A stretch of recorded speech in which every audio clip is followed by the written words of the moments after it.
Hello students, in this part I will discuss about the second chapter of animal physiology and the chapter is breathing and gaseous exchange. So the first question is, what is breathing? Breathing क्या है? तो breathing is actually inhalation of fresh air and exhalation of foul air. यानी सांस लेते हैं और सांस को छोड़ते हैं.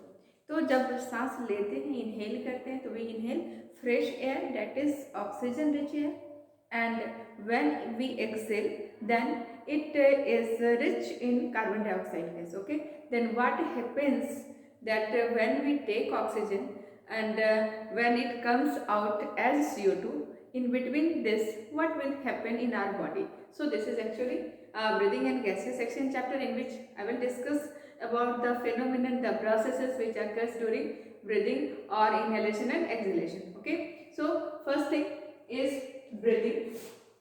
What is breathing? What is breathing? Actually breathing is inhalation of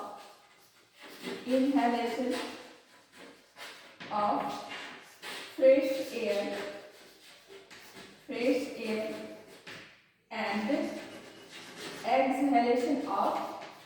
and exhalation of foul air. Normal breathing rate of healthy adult human being is approx 12 times per minute. But it depends on physical state of the body और as, यानी कि normal breathing rate हमारे पास 12 to 16 minute होता है, लेकिन ये breathing rate constant नहीं है, कितना ही रहेगा. ब्रीदिंग रेट में fluctuate according to our physical state, यानी रनिंग कर रहे हैं, तेज वॉकिंग कर रहे हैं तो उस वक्त हमारा ब्रीदिंग रेट बढ़ता है. कोई फिजिकल एक्टिविटी कर रहे हैं तो ब्रीदिंग रेट इंक्रीज करता है. और अगर आप आराम से रिलैक्स्ड हैं, कोई परेशानी नहीं है, कोई डिजीज फीवर नहीं है, तो ऐसे कंडीशन में normal breathing rate is 12 to 16 time per minute.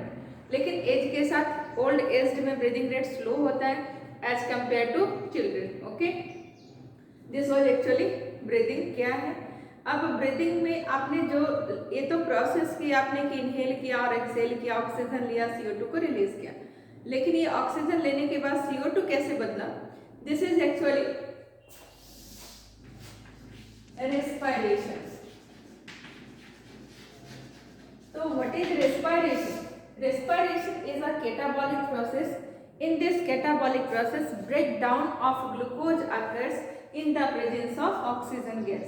So ये लेने और निकलने में जो चेंजेस आए कि ऑक्सीजन लिया, CO2 निकला, तो ये ऑक्सीजन CO2 में कैसे ट्रांसफॉर्म हुआ, ये एक प्रोसेस हमारे पास हुआ. That process is actually respiration. And what is respiration? Respiration is a catabolic process in which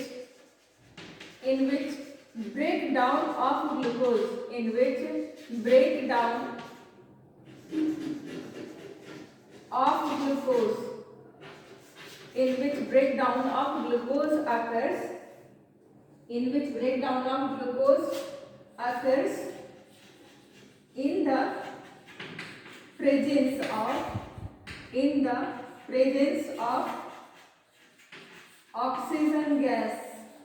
occurs in the presence of oxygen gas. Okay, so let's see the formula. C6H12O6 is glucose. In the presence of oxygen gas, this glucose is oxidized into 6CO2 plus 6H2 plus 36 or 38 ATP. Or in terms of kilocalorie, 1 molecule of glucose produces approx 686 kilocalorie. So respiration में glucose break किया, oxidised हो गया CO2 और H2O में, और इस process में energy liberate हुई. So this process is called exergonic process. Process, ऐसे सारे प्रोसेस जिसमें एनर्जी लिबरेट होती है बायोलॉजिकल सिस्टम में, these are called exergonic process. And अगर एनर्जी लगती है तो एंडरगोनिक प्रोसेस। जैसा आपने केमिस्ट्री में एंडोथर्मिक एक्सोथर्मिक पढ़ा है, तो बायोलॉजी में फिजियोलॉजिकल प्रोसेसेस में ये टर्म यूज होता है एक्सर्गोनिक एंड एंडरगोनिक। तो respiration is exergonic process in which oxygen is used in the oxidation of glucose to form CO2 and S2. Due to oxidation of glucose, approx 36 or 38 ATP will be liberated, or in term of kilocalorie, approx 86 kilocalorie will be released. Clear? This is respiration. अभी respiration में आपने ये glucose का breakdown किया। So what is glucose? Glucose क्या है? Glucose is our food, और food sources हमारे पास क्या है? क्या क्या फूड आपने लिया? फूड हमारे पास था कार्बोहाइड्रेट, फूड था हमारे पास प्रोटीन, फूड था हमारे पास फैट। मेन फूड हमारे पास ये 3 फूड है। इसके अलावा जो भी फूड हम लोग लेते हैं वो फूड एसेसरीज है। तो डाइट में कार्बोहाइड्रेट था, प्रोटीन था और फैट था। लेकिन आपने लिखा ग्लूकोज के ऑक्सीडेशन की बात, यानी जब एनर्जी लेने की बात करता है हमारा सिस्टम, तो हमारे सिस्टम में कार्बोहाइड्रेट को ही ऑक्सीडाइज किया जाता है, प्रोटीन और फैट को ऑक्सीडेशन नहीं करती। तो ये तीनों है क्या? सबसे पहले these are carbohydrate, protein and fat are our respiratory, ये क्या है? These are respiratory substrate, these are respiratory substrate. What does the word substrate means? Substrate means a chemical on which an enzyme acts, यानी किसी chemical जिस पर enzyme अपना काम करता है। तो जिस केमिकल पर एंजाइम काम करता है उस केमिकल को सबस्ट्रेट कहते हैं। तो सबस्ट्रेट यहाँ पर 3 है, कार्बोहाइड्रेट है, प्रोटीन है और फैट है। इन्हीं तीनों सबस्ट्रेट पर हमारे पास रेस्पिरेटरी एंजाइम वर्क करेंगे और हमें एनर्जी को लिबरेट करके देंगे। ये एक बात हो गई। अब दूसरी बात कि why carbohydrate is mainly used as respiratory substrate, why we do not use protein और फैट। तो इसके पीछे रीजन ये है कि कार्बोहाइड्रेट, वैसे रेस्पिरेटरी सबस्ट्रेट तीनों ही होते हैं और कार्बोहाइड्रेट की तुलना में प्रोटीन से हमें ज़्यादा एनर्जी लिबरेट होती हुई मिलती है, फैट से ज़्यादा एनर्जी मिलती है। लेकिन फिर भी हम लोग कार्बोहाइड्रेट को ही प्रीफर करते हैं रेस्पिरेटरी सबस्ट्रेट के रूप में। इसके पीछे रीजन ये है कि carbohydrate is completely oxidised into gaseous form CO2 and S2, यानी इसके टूटने से, ग्लूकोज के टूटने से कोई भी ऐसा टॉक्सिक केमिकल हमारे पास नॉन वॉलेटाइल फॉर्म में नहीं प्रोड्यूस होता जो कि ब्लड में रह जाए और ब्लड को टॉक्सिक करे। इसलिए कार्बोहाइड्रेट को हम लोग बर्न करते हैं, ऑक्सीडाइज करते हैं रेस्पिरेटरी सबस्ट्रेट के फॉर्म में। लेकिन अगर प्रोटीन और फैट की बर्निंग करेंगे तो इससे भले ही हमें कार्बोहाइड्रेट की तुलना में ज्यादा एनर्जी मिलेगी, but this protein and fat will release ketone bodies in our blood, यानी ये पूरी तरह से CO2 और H2 में नहीं टूटते, बल्कि इनके ऑक्सीडेशन से कीटोन बॉडीज नाम का केमिकल हमारे ब्लड में आता है। This ketone body is filtered through our kidney, ये किडनी से फिल्टर होता है। तो अगर कीटोन बॉडीज अभी भी हमारे पास आते हैं, ऐसा नहीं कि कीटोन बॉडीज हमारे पास नहीं, क्योंकि हर समय हमारे पास सफिशिएंट कार्बोहाइड्रेट नहीं है। समटाइम्स वी ऑक्सीडाइज फैट और protein also, so a small amount of small amount of ketone bodies are formed in our body.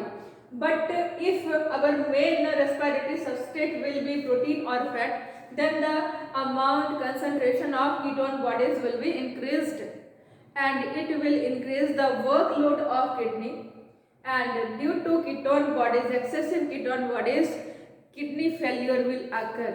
So our system is balanced, our system is well maintained, hence in our system besides protein or fat, carbohydrate is used as respiratory substrate. Is it clear कि क्यों नहीं हम लोग protein और fat को करते हैं? क्योंकि अगर प्रोटीन और फैट टूटेगा तो भले एनर्जी ज़्यादा दे सकता है, लेकिन इसके कारण कीटोन बॉडीज नाम का केमिकल हमारे ब्लड में आएगा, जिसके कारण किडनी को ज़्यादा फिल्टर करना पड़ेगा। अभी जितना नॉर्मल हमारे पास कीटोन बॉडीज है, उसी से हमारा किडनी परेशान है।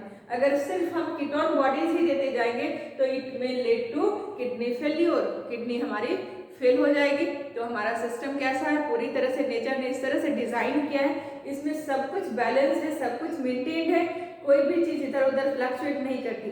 कोई डिजीज हो जाए तभी वो फ्लक्चुएशन आता है, otherwise system is well maintained. इसलिए हमारा सिस्टम कार्बोहाइड्रेट को प्रीफर करता है रेस्पिरेटरी सबस्ट्रेट के रूप में, ना कि प्रोटीन और फैट को।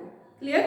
अब नेक्स्ट, ये था रेस्पिरेटरी सबस्ट्रेट। नेक्स्ट इज इस प्रोसेस यानी रेस्पिरेशन के प्रोसेस को करने के लिए हमारे पास well developed respiratory system present होता है। We have well developed respiratory system in human being.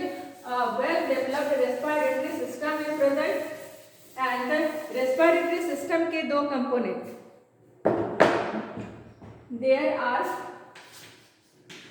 we have well developed respiratory system। इस रेस्पिरेटरी सिस्टम के दो component, first is respiratory tract, first is respiratory tract and second is respiratory organ, and second is respiratory organ. Respiratory tract. First is respiratory tract. What does the word tract means?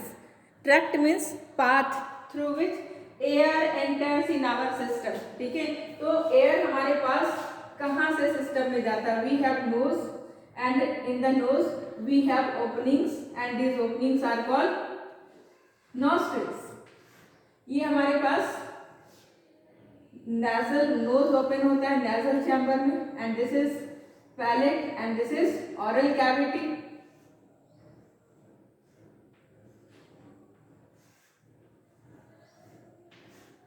ये इस तरह से हमारे पास system बनता है, और इस system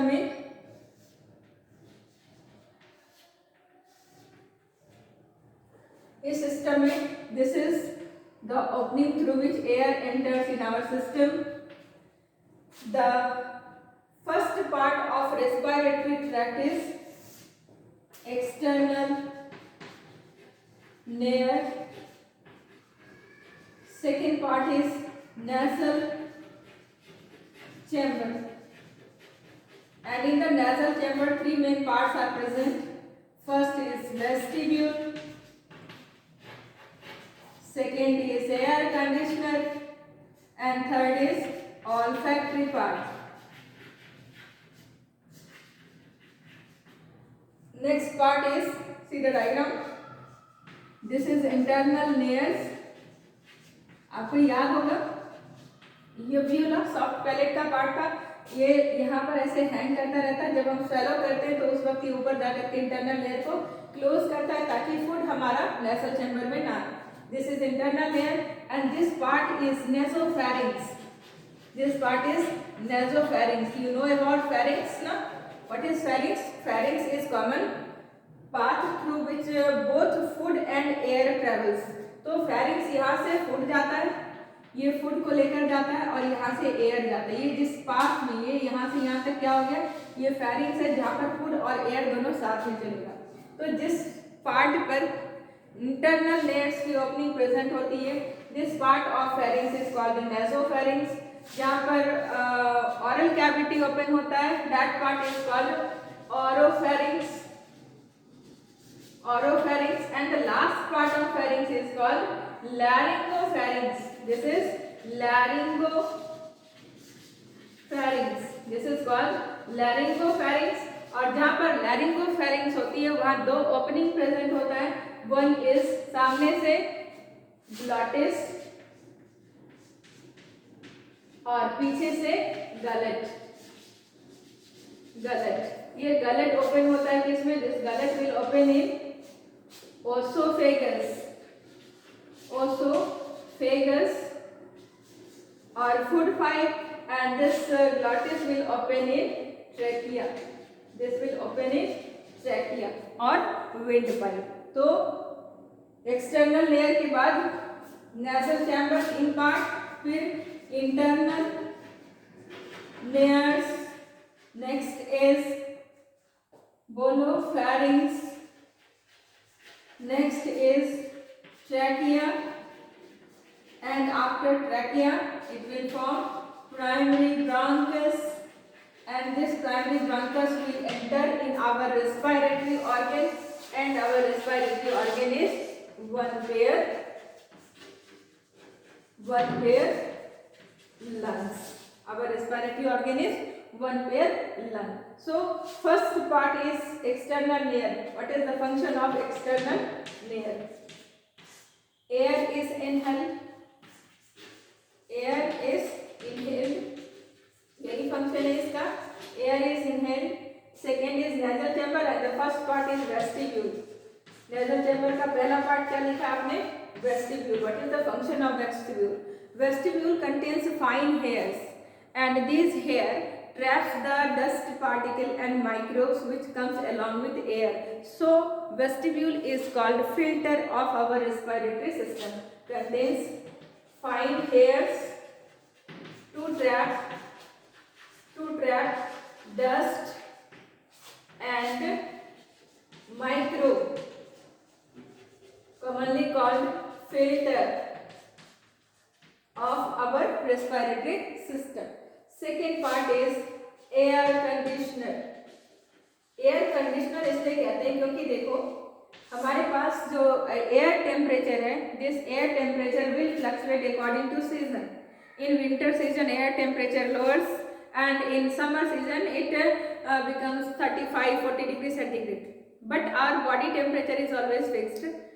Okay, so when we inhale air, then temperature differs from our body. अगर बाहर का टेम्परेचर कम गया, हमारे ब्लड में वो एयर मिक्स हुआ, तो हमारे ब्लड में कुछ प्रोटीन्स हैं. दीज प्रोटीन्स विल कोगुलेट और freeze due to low temperature. अगर हाई टेम्परेचर वाला एयर हमारे ब्लड में गया तो हाई टेम्परेचर के कारण वो प्रोटीन्स जो ब्लड में है, then this protein will get denatured because these proteins which are present in our blood are thermolabile, that is heat sensitive. तो हीट सेंसिटिव है, तो हमें एयर टेम्परेचर से जो एयर को जो ले रहे हैं उस एयर टेम्परेचर को हमें अपने बॉडी टेम्परेचर पर पहले कन्वर्ट करना पड़ता है. So we have nasal chamber में हमारे पास स्पेशलाइज्ड कैपिलरीज हैं. These specialised capillaries